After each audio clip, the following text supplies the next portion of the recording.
Good afternoon and welcome to my channel. Today is Good Friday and I've come out this evening to take a panorama. The theme of this video will be the 10 things that you need to know to take a good panorama. Now I'm going to launch straight into it. The site we've got here is above the city where I live, and I only live a short distance away. You'll recognise as we pan round, or you may not recognise, Teachers College is right there where I've been taking photographs in the last few videos. This is the panorama that's in front of us right now. The first of the 10 points that I want to discuss is why. And the why is down to, why would you take a panorama when you can just pull or buy a wider lens out of your bag? Part of the reason for that is that, for one, you may not have the lens, and ultra-wide lenses of high quality are pretty expensive. The other reason is that you actually get a better quality result, because my camera is a 30 megapixel camera, and if that photograph is 5 or 6 frames wide, that effectively makes it 180 megapixels, which is pretty impressive and pretty sharp. The other reason is that you should do panoramas, or you need to know before you do a panorama, is it's fun, because it's fun from beginning to end, and the processing is great. The other reason why you can use panoramas is you can use relatively long lenses to make up a panorama and get the compression that you get with telephoto lenses. I'm actually using my trusty 24-70 mid-range zoom here, and it is sitting on 50 mils, so effectively that is what you see is what you get. It's what your eye sees is 50. Number 2, the key thing about number 2 to get really good panoramas and to be economical about it, you have to have the right gear. And the first thing is you need something to keep the camera still. And in this case, we're using a tripod, and we're using a tripod with a panorama head on it. Now, the panorama head just keeps the camera level as it goes around, and this particular panorama head has indents in it to remind you that we've set an angle that we want to take. So that's the main thing about it. With this camera, just as a little aside, this isn't essential, but we've got a Lee filter on the front. That's a graduated filter, and that's darkening down the cloud, and all we're trying to do is take the brightness out of the clouds. I'm not advocating Lee filters as being essential. One of the things is, if you've got a polarizer, when you're swinging through 180 degrees, polarizer won't necessarily work. The camera has what we call an L bracket. Now, with these Akata Swiss heads, you have to have some sort of an adapter on the camera to slide into that, but it's handy to have the L bracket, because you can go from vertical, as it is at the moment, to horizontal just in the blink of an eye. The thing you need to know, number 3, and that is that you need to overlap your photos, and that's part of the reason why I've set the angle in the panorama head, so that it reminds me that I've taken one photo and I've gone on to another. Because when Photoshop stitches the panorama together, it needs an overlap, and it's somewhere between 30 and 50% overlap to be able to index the photo and to be able to stitch it together properly. Number 4 is everything on the camera is turned to manual. Focusing, metering, all of those are turned to manual. I use for light metering, I think I've said before in my other videos, but for those who are new here, I actually have an app on my iPhone, which I find surprisingly accurate.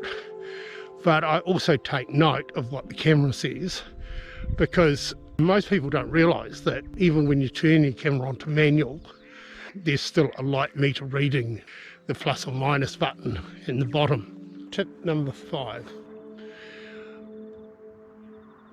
When I said that I do everything manually, it probably is worth getting on my hobby horse, which is focusing. So what I did in this particular case is I focused on a tree branch, which is not very far away, about 35 metres away, then jumped in with my iPhone and checked photofills, which gives me a depth of field calculation for that focal length and the distance away that I've focused. And it says at f16, which is what the aperture is set at, everything from 2.5 metres to infinity should be in focus. Now, even I'm struggling a little bit with that, but I'm going to go with that at this stage. Thank you. Tip number 5 is about exposure. The main reason why you leave the camera on manual is because the camera is looking at the subject, which ranges from bright sun here out behind me, right round a dark, relatively dark city and dark hills behind me. So what's going to happen is that as you take your panorama shot, so if you have it on auto, it's going to darken down this area out here by the sun and try and brighten up these areas here. And you're going to get a progressive difference. And I've seen this in some camera images where you can actually see the join lines because the camera's changing the exposure. Tip number 6. The key thing to avoid is trying to take pictures of moving objects. The moving objects, believe it or not, that I've had here tonight have been birds, bikes down on the footpath, and, believe it or not, in the last few minutes there's been a plane coming. Go figure. Thank you. We're now sitting using Adobe Bridge, and all of the images that I've shot today have been loaded up to the hard drive of the computer, and we're looking at them in Adobe Bridge, and we have 7 images here sitting on my desktop ready to load up into Camera Raw. Tip number 7 of the things you need to know to create great panoramas. This is a pretty simple one. Simply divide up your panoramas with either a shot that where you put the lens cap on and take a flat shot, or just put something in front of the camera like your hand or a card to divide up your panoramas. It creates less confusion in the processing stage. And we're just about to start editing a particular. First thing is to select landscapes, and then just to correct the exposure. Tip number 8, and again I'm doing it in the processing part, is shoot in Camera Raw.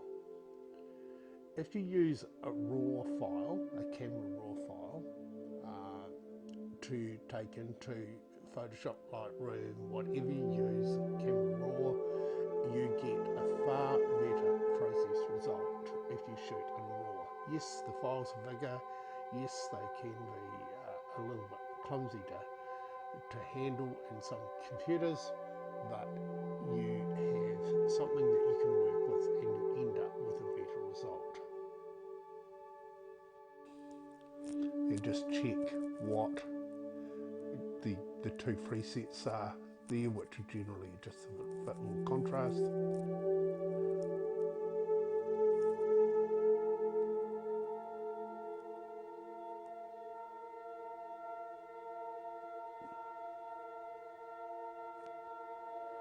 and I selected to go back to linear. I generally don't touch these ones, and I'll go and put the lens correction in at the minute.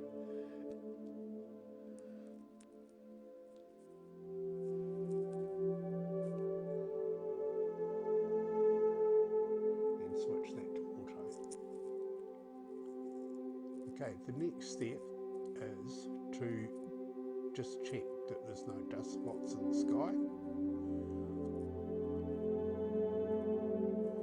And we're fortunate today there's no dust spots on the sensor right now, which is something that I'm delighted about.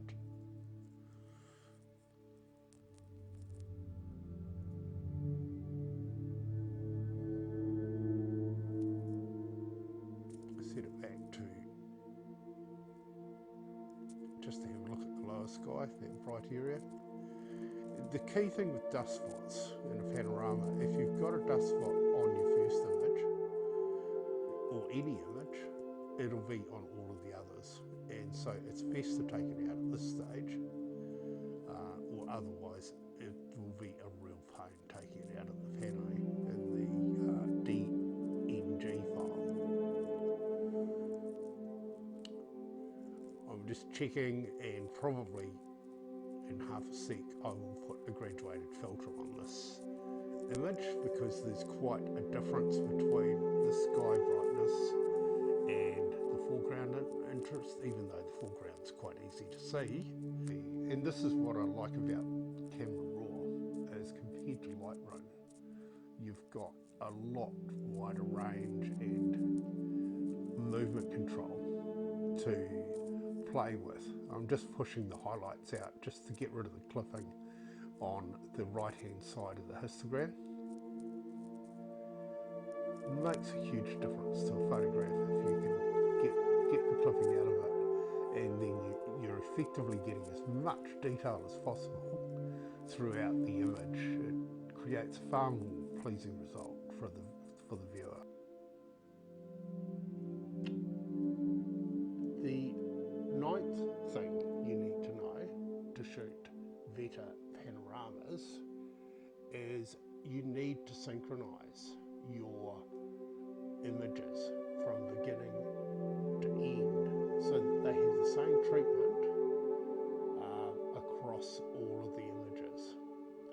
So you're synchronizing not just exposure and lighting, but you're also synchronizing things like lens correction, and try also to synchronize the horizon line.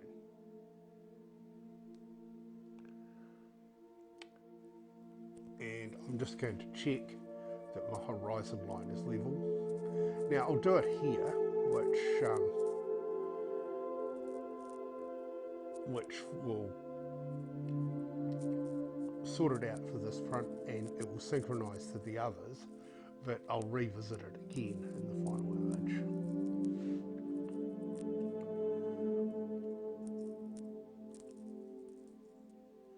Now I'm going to go over, and the first step is to select all the images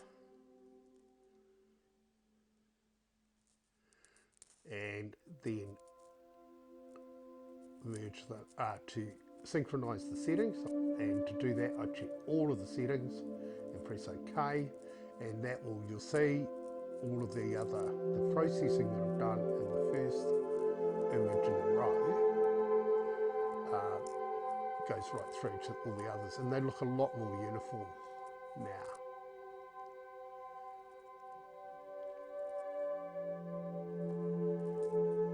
The next step is, again, with the selected group, is to merge them to Panorama.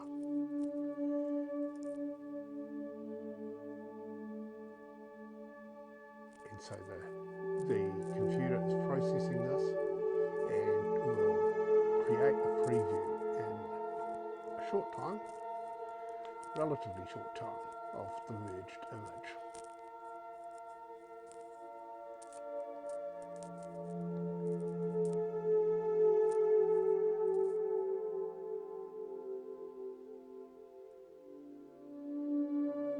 And and there's the merged image. Now you've got three selections here that you can play with. There is spherical, cylindrical and perspective. And these are projections of the image. They are ways that digitally the computer interprets the image that the camera has captured. So you've got the spherical there now, and here is the cylindrical. For these type of shots, I prefer cylindrical. Most times, perspective is a strangely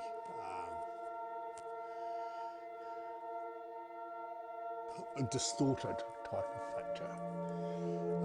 Spherical is not as tall as cylindrical. I'm just playing here with boundary warp and fill edges. So boundary warp, I'll put 15 to 20 in that field there to get that hit the fill edges, and magically those bits on the outside that you'd have to crop out disappear. The process for that is similar to content aware fill, and it's simply the computer takes the closest texture or image to that area that it's going to fill and duplicates it. So you do have to be careful using that. I wouldn't push it too hard, and we're just going to hit the merge button and on to the final merge and saving the image. The 10th item in the list of things that you need to know before you can create great panoramas is you need to begin with the end in mind. And I'm talking specifically about, you might want to use a panorama photograph just simply to improve the quality of result. You might actually produce something in a square crop, but you may do it with 4 or 5 photographs which are in process with, let's say, 2 at the top and 2 at the bottom. The other thing to be conscious about is that long panoramas aren't particularly commercial, and if you're planning to sell them, you might need to be thinking of things more like 16 by 9 crops and that sort of thing. So build your panorama to what you want as a final image. So the next step is to take this image into Photoshop and do the last 3 steps. And what I do here is, again, I'll crop the image, I will correct the horizon line again, straighten the image, and sharpen the image. Are the 3 steps that I go through here. They don't necessarily go in that order. It's actually preferable to, and I was very fortunate. It came out exactly on a 16 by 9 crop. I'm happy with all of it. I'd probably like to have a bit more stump, but it just wasn't there. In sharpening, I use what's called smart sharpening. I have it preset for the level of sharpening that I do. I haven't been using Photoshop for sharpening for very long, but I find that the result is pretty special. There is actually a chair across on the path across the way, and I'll focus on that right over there. So what I'll do is, there's 3 forms of sharpening, and I'm just going to go check them out. So the first one is motion blur. That is things moving in the photograph.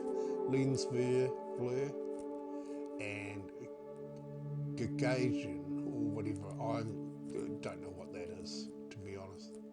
Often that is the one that has the most pleasing result in the preview, particularly in these long distance got a bit of distance involved. Most of the blurring that I can see in the photo is in the further distance, and here it's doing the sharpening process on the panorama. I think sharpening is incredibly important with panoramas. One of the things you're trying to achieve for the most part is sharp focus from front to back, and you'll notice that in these particular photos the actual grass in the foreground is sharp. I don't know whether you'll see the result on this video or not, but it's quite impressive, the result. So we're going to straighten the horizon line now, and I've gone in just a skeric to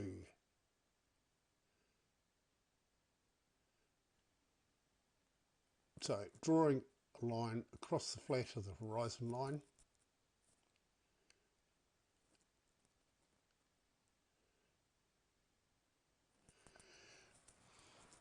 and that should be straight. So this should be the final image, and I'll be just checking it again visually around the outsides to see.